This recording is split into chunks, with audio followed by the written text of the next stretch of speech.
മക്കളെ, അപ്പോൾ നമ്മുടെ ക്രിസ്മസ് എക്സാമിൻ്റെ മിന്നൽ മാരത്തോൺ നല്ല തകൃതിയായിട്ട് തന്നെ നടന്നുകൊണ്ടിരിക്കുന്നുണ്ട്. എല്ലാവരും നല്ല മക്കളായിട്ട് തന്നെ ക്ലാസ്സസ് ഒക്കെ അറ്റൻഡ് ചെയ്യുന്നുണ്ട്. നല്ല ആവേശത്തോടു കൂടെ തന്നെ നമ്മുടെ ഓരോരോ ടീച്ചേഴ്സൊക്കെ ക്വസ്റ്റ്യൻസ് ഒക്കെ ചോദിക്കുന്ന സമയത്ത് നല്ല സൂപ്പർ ആയിട്ട് നല്ല ആവേശത്തോടെ നല്ല എനർജിയോട് കൂടെ തന്നെ ആൻസേഴ്സ് ഒക്കെ പറയുന്നുണ്ട് എന്നൊക്കെ അറിഞ്ഞതിൽ ഒത്തിരി സന്തോഷം. ഇതേപോലെ തന്നെ കണ്ടിന്യൂ ചെയ്യുക, നല്ല മക്കളായിട്ട് തന്നെ പഠിക്കുക. ഓക്കെ, അപ്പോൾ അതിൻ്റെ ഇടയിൽ മിസ് ഒരു കുട്ടി കാര്യം ചോദിക്കാൻ വേണ്ടിയിട്ടാണ് ഇപ്പോൾ ഈ ഒരു വീഡിയോയിലൂടെ നിങ്ങളുടെ മുന്നിലേക്ക് എത്തിയിട്ടുള്ളത്. നിങ്ങൾ ഓരോ ദിവസം ക്ലാസ്സസ് ഒക്കെ കാണുന്നുണ്ടല്ലോ, അപ്പോൾ എങ്ങനെയാണ് എൻ്റെ കുട്ടികളെ ക്ലാസ്സസ് ഒക്കെ കാണുന്നത്? ജസ്റ്റ് ഇങ്ങനെ വെറുതെ ക്ലാസ് ഒക്കെ ഇങ്ങനെ കണ്ടിരിക്കുക മാത്രമാണോ ചെയ്യാറുള്ളത്? ഇപ്പോൾ ഫോർ എക്സാമ്പിൾ മിസ് ഇപ്പോൾ കാണിച്ചു തരാം. അതായത് ഇപ്പോൾ നമുക്കിപ്പോൾ ഒരു ക്ലാസ് ഇപ്പോൾ നമ്മളിപ്പോൾ നോക്കുകയാണെന്നുണ്ടെങ്കിൽ നമ്മുടെ ബേസിക് സയൻസിൻ്റെ ഓക്കെ, അപ്പോൾ ബേസിക് സയൻസിൻ്റെ ക്ലാസ് ആണ് ഇപ്പോൾ നമ്മൾ കാണുന്നതെന്ന് വിചാരിക്കാം. ഓക്കെ, അപ്പോൾ ഈ ബേസിക് സയൻസിൻ്റെ ക്ലാസ് നമ്മളതേ കാണുമ്പോൾ നിങ്ങൾ മിസ് പറഞ്ഞു തരട്ടെ, നിങ്ങൾ ഏത് രീതിക്കാണ് ക്ലാസ് കാണുന്നത് എന്നുള്ളത് നമുക്കൊന്ന് നോക്കി നോക്കാം. എവിടെ ക്ലാസ് സ്റ്റാർട്ട് ചെയ്യട്ടെ? ഓക്കെ, ക്ലാസ് ഇപ്പോൾ വരും. ഇപ്പോൾ നമ്മളിപ്പോൾ എന്തെങ്കിലും കുറിച്ചിട്ട് ഇപ്പോൾ മിസ് ഇപ്പോൾ എന്തിനേലും കുറിച്ചിട്ട് ഇപ്പോൾ നിങ്ങൾക്ക് ക്ലാസ് ഇങ്ങനെ പഠിപ്പിച്ച് തരാണ്.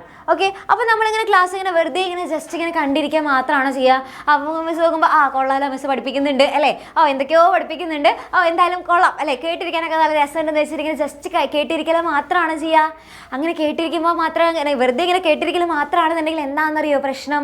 ഇങ്ങനെ ജസ്റ്റ് ഇങ്ങനെ കേട്ടിരുന്നു കഴിഞ്ഞാൽ നമുക്ക് ആ നേരത്തൊക്കെ നമുക്ക് മനസ്സിലാകും എന്താണ് മിസ് പറയുന്നത് എന്നുള്ള കാര്യമൊക്കെ മനസ്സിലാകും. പക്ഷേ നമുക്കതിൽ എന്തൊക്കെയാണ് നമുക്ക് എക്സാമിന് എഴുതുന്ന സമയത്ത് നമുക്ക് എന്തുണ്ടായിരിക്കും, മൊത്തത്തിൽ നമുക്ക് ഓർമ്മയുണ്ടാവില്ല. എക്സാമിന് എഴുതുന്ന സമയത്ത് നമുക്ക് ഇത് പകുതി വെച്ച് ചിലപ്പോൾ നമ്മൾ നിന്ന് പോകും, എന്തൊക്കെയാണ് അവിടെ എഴുതേണ്ടത് എന്നുള്ളതിനെക്കുറിച്ച് നമുക്ക് പെട്ടെന്ന് മറന്നു പോകും. ഓക്കെ, അപ്പോൾ അങ്ങനെയൊന്നും ഇല്ലാതിരിക്കാനായിട്ട് നമ്മൾ എന്ത് ചെയ്യണമെന്ന് അറിയോ? ഇപ്പോൾ എന്താണോ നമ്മുടെ മിസ് പറയുന്നത്, ഇപ്പോൾ ഞാനാണ് അല്ലേ, ഇപ്പോൾ മിസ് ആണ് ഇപ്പോൾ ക്ലാസ് എടുത്തുകൊണ്ടിരിക്കുന്നത്. അപ്പോൾ മിസ് പറയുന്ന സമയത്ത് എന്ത് ചെയ്യണം? നല്ല എക്സ്പ്രഷനിൽ മിസ് ഇവിടെ സ്റ്റോപ്പ് ചെയ്തിട്ടുണ്ടല്ലോ. ഓക്കെ, അപ്പോൾ ഇവിടെ മിസ് എന്ത് ചെയ്യണം? ഇപ്പോൾ ഇവിടെ സെക്ഷൽ റീപ്രൊഡക്ഷൻ അഥവാ ലൈംഗിക പ്രത്യുൽപാദനം എന്ന് പറയുന്ന ടോപ്പിക്കാണ് മിസ് പറഞ്ഞു തരുന്നത്.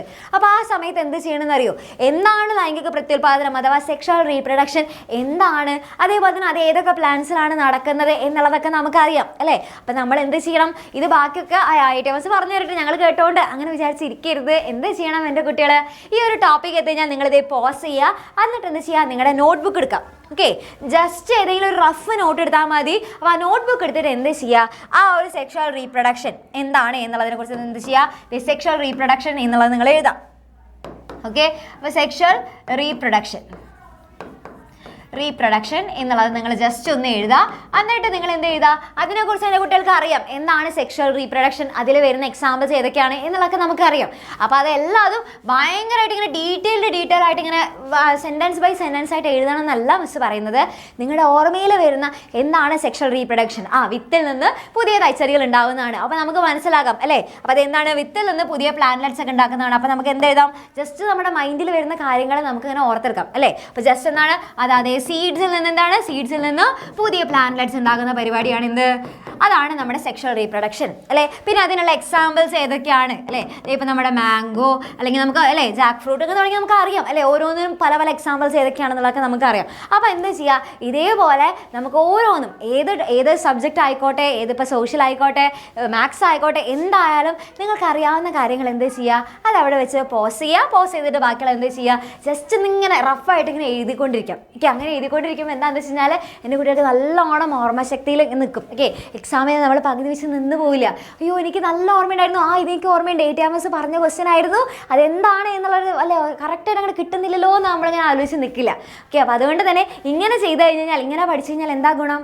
നമ്മൾ ഒട്ടും മറക്കില്ല, നന്നായിട്ട് തന്നെ നമുക്ക് എക്സാമിന് നല്ല മാർക്കോട് കൂടെ തന്നെ നമുക്ക് എഴുതിയെടുക്കാനായിട്ട് സാധിക്കും. ഓക്കെ, അപ്പോൾ ഇനി മുതൽ അങ്ങനെ ഒന്ന് ട്രൈ ചെയ്ത് നോക്കിയോ കേട്ടോ. ഇനിയുള്ള ക്ലാസ്സസ് ഒക്കെ കാണുമ്പോൾ എന്ത് ചെയ്യണം? ഇതിപ്പോൾ മിസ്സിൻ്റെ ക്ലാസ് മാത്രമൊന്നുമല്ല, ഏത് ക്ലാസ്സിൻ്റെ കേസിലായാലും ഇതേപോലെ തന്നെ ട്രൈ ചെയ്യാം. ഓക്കെ, അപ്പോൾ അങ്ങനെ നോക്കുകയാണെന്നുണ്ടെങ്കിൽ ഇത് പോയില്ലല്ലോ, മിസ് പോകുന്നില്ലല്ലോ.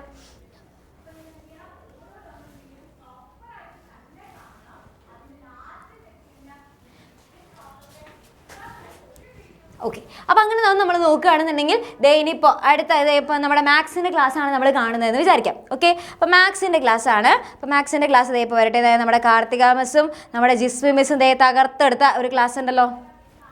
ഓക്കെ, അപ്പോൾ മാത്സിൻ്റെ ക്ലാസ്സാണ് നമ്മൾ കാണുന്നത് എന്നുണ്ടെങ്കിൽ മാത്സും ഇതേപോലെ തന്നെ എന്താണ് നമ്മൾ അല്ലേ നമ്മൾ അടിപൊളിയായിട്ട് ഇതേ പഠിപ്പിക്കുന്നുണ്ടല്ലോ. അപ്പോൾ അത് മൊത്തത്തിൽ അങ്ങനെ നടക്കട്ടെ, അവർ പഠിപ്പിക്കട്ടെ എന്നൊക്കെ പറഞ്ഞിട്ട് നമ്മൾ നോക്കിയേക്കാൻ പാടുണ്ടോ? പാടില്ല. എന്ത് ചെയ്യണം? മാത്സിൽ ഇപ്പോൾ ഏത് ക്വസ്റ്റ്യൻ ആണോ വരുന്നത് ആ ക്വസ്റ്റ്യൻ നമ്മുടെ മിസ്സുമാർ അല്ലേ, നമ്മുടെ മിസ്സുമാർ അടിപൊളിയായിട്ട് പറഞ്ഞു തരുന്ന സമയത്ത് എന്ത് ചെയ്യണം? അത് ക്വസ്റ്റ്യൻ വരുന്ന സമയത്ത് തന്നെ എന്ത് ചെയ്യുക? അത് നേരെ പോസ് ചെയ്യണം. ഓക്കെ, അപ്പോൾ ഏത് ക്വസ്റ്റ്യൻ ആണോ നമ്മുടെ മിസ്സ് പഠിപ്പിക്കുന്നത് ആ സമയത്ത് അല്ലേ ക്വസ്റ്റ്യൻ പറയുമ്പോഴേക്കും എന്ത് ചെയ്യണം?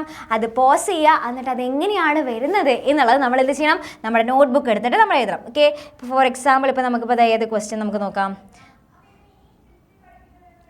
ഇവിടെ ഒരു ക്വസ്റ്റ്യൻ ചെയ്യുന്നുണ്ട് അല്ലേ. അപ്പോൾ ഈ ഒരു ക്വസ്റ്റ്യൻ നമുക്കിവിടെ ചെയ്യുകയാണ്. അപ്പോൾ ഈ ക്വസ്റ്റ്യൻ ചെയ്യുന്ന സമയത്ത് എന്ത് ചെയ്യുക? ഇത് നേരെ പോസ് ചെയ്യാം. ഓക്കെ, അപ്പോൾ എന്താണ് കാർഡ് ബോർഡിൻ്റെ അളവ് ചതുരാകൃതിയിൽ എന്നൊക്കെ പറഞ്ഞിട്ട് കൊടുത്തിട്ടുണ്ട്. ഓക്കെ, അപ്പോൾ ഇതിൻ്റെ ആൻസർ എന്ത് ചെയ്യുക? ഇവിടെ വെച്ച് നിങ്ങൾ പോസ് ചെയ്യുക. എന്നിട്ട് എന്ത് ചെയ്യുക? വേഗം നോട്ട്ബുക്ക് എടുക്കുക. നോട്ട്ബുക്ക് എടുത്തിട്ട് എന്ത് ചെയ്യണം? വേഗം തന്നെ നമ്മൾ അടിപൊളിയായിട്ട് ചടപടാന്ന് നമുക്ക് എഴുതണം അല്ലേ.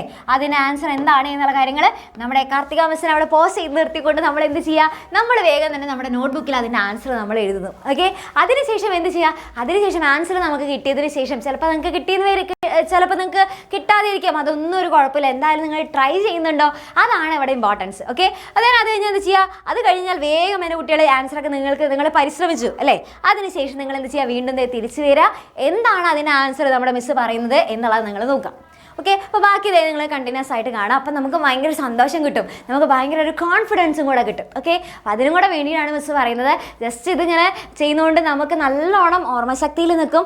എങ്ങനെ നമുക്ക് എക്സാമിന് ക്വസ്റ്റ്യൻ വന്നു കഴിഞ്ഞാലും നമുക്ക് അടിപൊളിയായിട്ട് തന്നെ ചെയ്യാനായിട്ട് സാധിക്കും. ഓക്കെ, അപ്പോൾ ഇനി മുതൽ എൻ്റെ കുട്ടികൾ എന്ത് ചെയ്യുക? ക്ലാസ്സസൊക്കെ കാണുമ്പോൾ ഈ ഒരു രീതിക്ക് കാണാനായിട്ട് ശ്രമിക്കുക. ഇങ്ങനെ ചെയ്ത് കഴിഞ്ഞാൽ നമുക്ക് നല്ലോണം ഓർമ്മശക്തിയിൽ നിൽക്കും. അതേപോലെ തന്നെ നമുക്ക് നല്ല കോൺഫിഡൻസ് കിട്ടും. എങ്ങനെ നമുക്ക് എക്സാം എഴുതാൻ പറഞ്ഞാലും പെട്ടെന്നായിരിക്കും ചിലപ്പോൾ നമുക്ക് പെട്ടെന്ന് ടീച്ചർ ചിലപ്പോൾ ക്ലാസ് ടെസ്റ്റ് ഒക്കെ എടുത്തു എന്നൊക്കെ വരില്ലേ. എങ്ങനത്തെ എക്സാം ആയി കഴിഞ്ഞാലും നമുക്ക് എപ്പോൾ വേണമെങ്കിലും നമുക്ക് സൂപ്പറായിട്ട് കൂളായിട്ട് പോയിട്ട് എക്സാം എഴുതാനായിട്ട് സാധിക്കും. ഓക്കെ, അപ്പോൾ ഇത് മുതൽ എന്ത് ചെയ്യുക? ഇനി മുതൽ ഈ ഒരു രീതിക്ക് എന്ത് ചെയ്യാൻ കുട്ടികളുടെ ക്ലാസ്സസ് ഒക്കെ കാണാം കേട്ടോ. ഇത് വളരെയധികം നിങ്ങൾക്ക് ഗുണം ചെയ്യും. അപ്പോൾ ഇതെല്ലാവരും ഇനി മുതൽ ട്രൈ ചെയ്ത് നോക്കും. എന്നാണെന്നുണ്ടെങ്കിൽ എന്ത് ചെയ്യുക? വേഗം തന്നെ ആ ലൈക്ക് ബട്ടണൊക്കെ ഒന്ന് അടിച്ച് മിനിച്ച് വിട്ടേ. Okay, yes. അപ്പോൾ മാക്സിമം നിങ്ങളുടെ ഫ്രണ്ട്സിലേക്കൊക്കെ ഷെയർ ചെയ്ത് കൊടുക്കുക. ഈ ഒരു രീതിക്ക് ഇനിയുള്ള നമ്മുടെ ക്ലാസ്സസ് ഒക്കെ കാണാനായിട്ട് പറയാം. ഓക്കെ, അപ്പോൾ ഇത്രയേ ഉള്ളൂ. ഇനി മുതൽ എന്ത് ചെയ്യുക? ഈ ഒരു രീതിക്ക് എൻ്റെ കുട്ടികൾ നന്നായിട്ട് തന്നെ പഠിക്കുക, അടിപൊളിയായിട്ട് കേട്ടോ. ഓക്കെ, അപ്പോൾ എല്ലാവർക്കും ഓൾ ദ ബെസ്റ്റ്. നല്ല മാർക്ക് തന്നെ നമുക്ക് വാങ്ങണം. ഓക്കെ, താങ്ക് യു മക്കളെ, താങ്ക് യു സോ മച്ച്.